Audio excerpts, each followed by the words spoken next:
আজ মঙ্গলবার গ্রামে পা রাখতেই দেখি সেই 10 বছর আগের মতো অবস্থা। সব কিছুই পানি দিয়ে পরিপূর্ণ। তবে খেয়াল করে দেখলাম সব এলাকাতে পানি ঢুকে পড়লেও এই মণ্ডলপাড়া গ্রাম শেষ প্রান্তে হওয়ায় এখনও পানি ঢুকেনি। কিন্তু এই খালপাড়ের পানিও আগের তুলনায় বেশ বাড়তি। দেখে মনে হচ্ছে যে কোনো মুহূর্তে এ পাড়াতেও পানি ঢুকে পড়বে। তবে হুট করে এ সময় আমিও মা বাবাকে না জানিয়ে গ্রামে এসেছি, প্রায় 10 বছর পর। তারা জানলে নিশ্চয়ই আমাকে নিষেধ করতেন, বাধা দিতেন, তাই আর বলা হয়নি। নিজেই সিদ্ধান্ত নিয়ে হুট করে চলে এসেছি। তবে জানতাম না গ্রামের এই হাল। ঠিক 10 বছর আগে এক বন্যায় এই খালপাড়াতেই আমি আর আমার বোনের মাঝে বেশ দ্বন্দ্ব লেগেছিল। তবে ঠিক সে সময় কোথা থেকে কী যেন হয়ে আমার কথায় আমার বোন কোথায় যেন চলে গেল, আমি নিজেও জানি না। তারপর থেকে আমার বোনকে আর আমি খুঁজে পাইনি। বাবা মাও শহরে পাঠিয়ে দিলেন। সেই থেকে সেই একা একা শহরে দিন পার করতে হলো। প্রতিদিন বোনটার কথা মনে পড়তো। নিজেকে বড় অসহায় মনে হতো। বোনকে এক নজর দেখার জন্য বুকটা ছটফট করতো অনবরত। কাউকে এই কষ্টের কথা মুখ ফুটে কখনো বলতে পারিনি। সুপর্ণা, বোন আমার, কোথায় তুই? সেই 10টা বছর ধরে আমি একা রয়েছি। একবারও তোর মুখে দাদা ভাইটা শুনতে পাইনি। বুকের ভেতরে যা বা কষ্ট নিয়ে 10 বছর কাটিয়েছি। মা বাবার চাপে কিচ্ছুটি মুখ ফুটে বলতে পারিনি। আর লুকিয়ে থাকিস না বোন আমার কাছে। আমার অনেক বড় ভুল হয়ে গেছে। আর এই ভুল তোর দাদা ভাই আর করবে না। হায়, ফিরে আয়, ফিরে আয় আমার বোন, আমার লক্ষ্মী বোন। আমার বিশ্বাস আমার বোনকে আমি খুঁজে পাবই। যেভাবেই হোক আমি আমার বোনের কাছে যাবই। সে আমাকে ছাড়া থাকতেই পারবে না, আমি জানি। তবে সে নিশ্চয়ই এতদিনে অনেকটা বড় হয়ে গেছে। আমি হয়তো তাকে আর চিনতেই পারবো না। এসব ভাবতে ভাবতে কখন যে রাত নেমে গেছে বুঝতেই পারিনি। মনে হচ্ছিল যেন একটা ঘোরের মধ্যে আটকেছিলাম। চারপাশটা বেশ শান্ত নীরব। খালপাড় ঘেঁষে ঝড়ো হাওয়া বয়ে যাচ্ছে। আশেপাশে কোনো আলো নেই। নিছক কালো অন্ধকার চারপাশটায়। ঠিক 10টা বছর আগে যেমনটি ছিল এখনও তেমনটিই হচ্ছে। কিচ্ছুটির পরিবর্তন হয়নি। সব গ্রামগুলোই বুঝি এমনই হয়। তবে শহর থেকে এত সুন্দর রূপালী পরিবেশ কখনোই উপভোগ করতে পারবো না। তবে কেন জানি না এই শান্ত মনোরম পরিবেশে আমার পুরো শরীর থমকে যাচ্ছে। এক লুকায়িত ভয় কাজ করছে। বুকের ভেতরটা খচখচ করছে। কিন্তু কেন এমন হচ্ছে বুঝতে পারছি না। দা ভাই। কে কে? হঠাৎ দাদা ভাই ডাকটা শুনে শরীরের লোমগুলো আমার দাঁড়িয়ে গেল। মনে হলো আমার বোন আমাকে ডাকছে। একরাশ পরিমাণ আনন্দ নিয়ে পিছনে ঘুরে দেখালাম, কিন্তু কাউকেই দেখতে পেলাম না। মুহূর্তেই যেন আমার সব আনন্দ মাটিতে চাপা পড়ে গেল। তবে আমি স্পষ্ট ডাকটি শুনেছি। কিছুতেই এটি আমার মনের ভুল হতেই পারে না। এই কণ্ঠটি যেন আমার প্রাণপ্রিয় সেই বোনটির। আমি কিছুতেই সেটা বলতে পারবো না।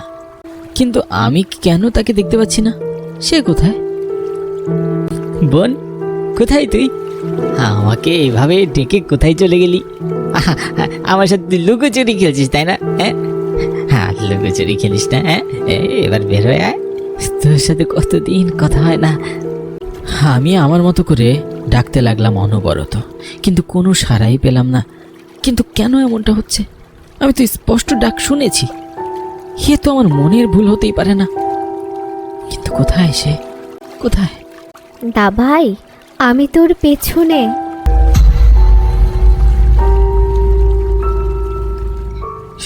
সুপর্ণা, তোর এ হাল হলো কি করে?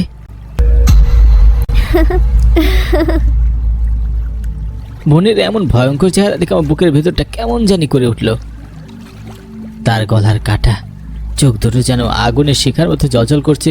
মনে হচ্ছে ওই দুটো চোখ দিয়ে আমাকে ঝলসে দিবে। আর তার মুখে এক ভয়ঙ্কর করুণ মুচকি হাসি, যা আমার পুরো শরীরকে শিউরে তুলেছে। আমার হাত পা কাঁপতে লাগলো। এমন হাল তো কোনো সাধারণ মানুষের হতে পারে না। এমন রক্তমাখা শরীরে, গলায় ছুরির আঘাত, আঘাতের দাগ স্পষ্ট। সুপর্ণা কি করে দাঁড়িয়ে রয়েছে ভাবতেই যেন আমার বাধা ঘুরাতে লাগলো। আর তার চোখ দুটো, আমি যে তার দিকে তাকাতেই পারছি না। আমার ভীষণ ভয় করছে। আশেপাশেও কেউ নেই। পুরো শান্ত স্তব্ধ সবকিছু। গা যেন আরো ঝমঝম করতে লাগলো। দা ভাই, ভয় পাচ্ছিস আমাকে দেখে? হঠাৎই সুপর্ণার এ কথায় যেন পুরো খাল পার কেঁপে উঠল, আর তার কথার প্রতিধ্বনি আমার কানে ভেসে আসতে আমি নীরবে আটকে উঠে সাথে সাথে বলে উঠলাম, না না না, মানে হ্যাঁ, তোর এ অবস্থা কি করে হলো? তোর পুরো শরীর রক্ত, গলায় চুরি কাকাত, স্পষ্ট তুই দাঁড়িয়ে আছিস কি করে? তোর কষ্ট হচ্ছে না? কষ্ট হবে কেন দাদা ভাই? আমি তো এভাবেই এখানে থাকি। মানে সুপর্ণার এমন অদ্ভুত কথায় যেন আমার ভয় আরো বাড়তে লাগলো। সে মুহূর্তে হাত পা যেন থরথর করে কাঁপতে লাগলো। মনে হচ্ছিল যেন এ আমার বোন নয়, অন্য কেউ। এ কিছুতেই আমার বোন হতে পারে না। ঠিক সেই সময় হঠাৎ আমার মাথায় আসলো, 10 বছর পর তো আমার বোনের আরো বড় হয়ে যাওয়ার কথা, তবে সে এখনো সেই আগের মতোই কেন দেখাচ্ছে? তার কোনো পরিবর্তন হয়নি কেন? সেই একই রঙের জামা, একই চুল, এ কি করে সম্ভব? সময়ের সাথে ভয়টা আরো বাড়ছে। আর যেন দাঁড়িয়ে থাকতে পারছি না, তোকে সামনে ঝাপসা দেখছি। ঠিক এ মুহূর্তে সুপর্ণা বলে উঠল, দা ভাই, কিছু বলবি না? এতদিন পর আমাকে দেখে তোর আমাকে ভালো লাগছে না? সুপর্ণার কথার উত্তর দিতে গিয়ে গলা থেকে স্বর আর বের হচ্ছে না, গলা শুকিয়ে এসেছে। খুব কষ্ট করে গলা থেকে স্বর নামিয়ে আমি বললাম, না মানে হ্যাঁ, তবে তবে তবে আবার কি? কোনো তবে শুনবো না। আমার না খুব খিদে পেয়েছে দাবাই, আমাকে খাওয়াবি না? কি কি খাবি? তোর তাজা রক্ত। আমি তো এখন মানুষের রক্ত, মাংস, হাড় কড়মড় করে চিবিয়ে খাই। আজ তোরটা খাবো দাদা ভাই। মানে কি কি বলছিস কি তুই? মানুষের রক্ত খাই মানে? সুপর্ণা যেন অট্ট হাসিতে মেতে উঠল। তার হাসি যেন থামতেই চাইছে না। আমার কানে তার এই হাসির প্রতিধ্বনি ভেসে আসতেই যেন মনে হচ্ছে আমার মাথাটাই ফেটে যাবে। তার এই কুৎসিত ভয়ঙ্কর হাসির আওয়াজ যেন অসহ্যকর যন্ত্রণা দিচ্ছে আমার পুরো মাথায়। তুই হাসছিস কেন? দে না দা ভাই, দে, তোর রক্ত খেতে দে। বহুদিন হলো এমন সুস্বাদু খাবার খাইনি, খুব খিদে পেয়েছে। সে আমার দিকে আস্তে আস্তে আসতে লাগলো। আমার মনে হচ্ছিল এই বুঝি আমার সময় যেন ঘনিয়ে এসেছে। আমি কি করবো বুঝে উঠতে না পেরে প্রাণপণে দৌড় দিলাম। তবে এতেও যেন মুক্তি পেলাম না। আবার পিছনে পিছনে সুপর্ণাও আসতে লাগলো। আমার গতির থেকে তার গতি আরও বেশি। যে কোনো মুহূর্তে আমাকে খপ করে ধরে ফেলবে, আমাকে আর বাঁচতে দিবে না। আজই আমার শেষ দিন। ঠিক সে সময় হোঁচট খেয়ে পা ছিটকে পড়ে গেলাম মাটিতে। উঠে দাঁড়ানোর মতো কোনো শক্তি পেলাম না। চোখ ভালো করে তাকাতেই দেখলাম সুপর্ণা আমার দিকে তীক্ষ্ণ দৃষ্টিতে তাকিয়ে আছে। তবে এবারে সুপর্ণা একা নয়, তার সাথে আরও কয়েকজন। সকলেই যেন তার সমবয়সী। সকলের হাল সেই সুপর্ণার মতো। আমার চোখ ধাতিয়ে আসতে লাগলো। সহ্য ক্ষমতা যেন হারিয়ে ফেলেছি। নিজের প্রাণটা রক্ষার জন্য যেন ছটফট করছে দেহটা। ছেড়ে দে, ছেড়ে দে আমার বোন, দয়া করে পারিস না। তোর রক্ত মাংস খাওয়ার জন্য তো এরা অধীর আগ্রহে অপেক্ষা করছে দা ভাই। এদেরকে কি করব বল, বল আমাকে। দয়া করে ছেড়ে দে আমাকে, পারিস না, পারিস না আমাকে। কেন তোর মনে নেই? ঠিক 10টা বছর আগে আমাকে তুই মেরেছিস, তখন তো তুই আমাকে ছাড়িসনি। তোর মনে নেই সেই আগের কথা? তাহলে শোন, আমি তোকে আবার মনে করিয়ে দিচ্ছি।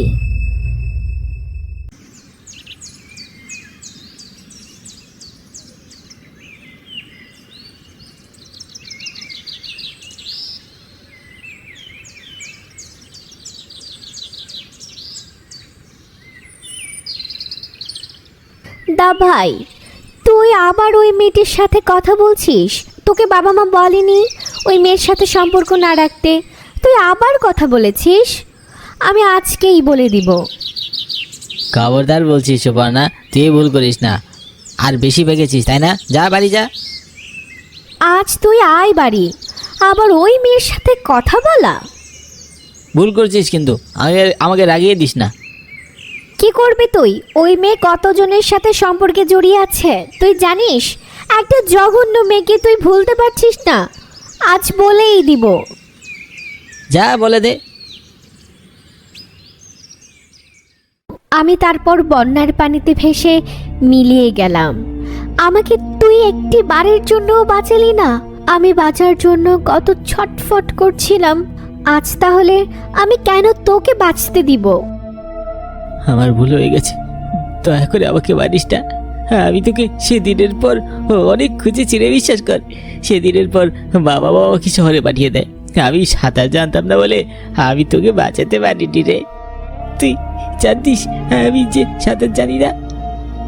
আমি তোকে পানি থেকে ওঠানোর জন্য নানা কৌশল অবলম্বন করেছিলাম, কিন্তু শেষ রক্ষাটা হয়নি।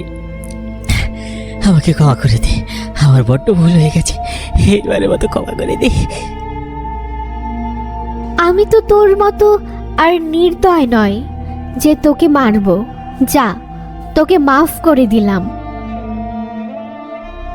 এই কথা বলে তারা সকলে কোথায় যেন মিলিয়ে গেল। কিছুই আর বুঝতে পারলাম না। চোখের পলকে যেন সব পাল্টে গেল। তাদেরকে আর কোথাও দেখতে পেলাম না।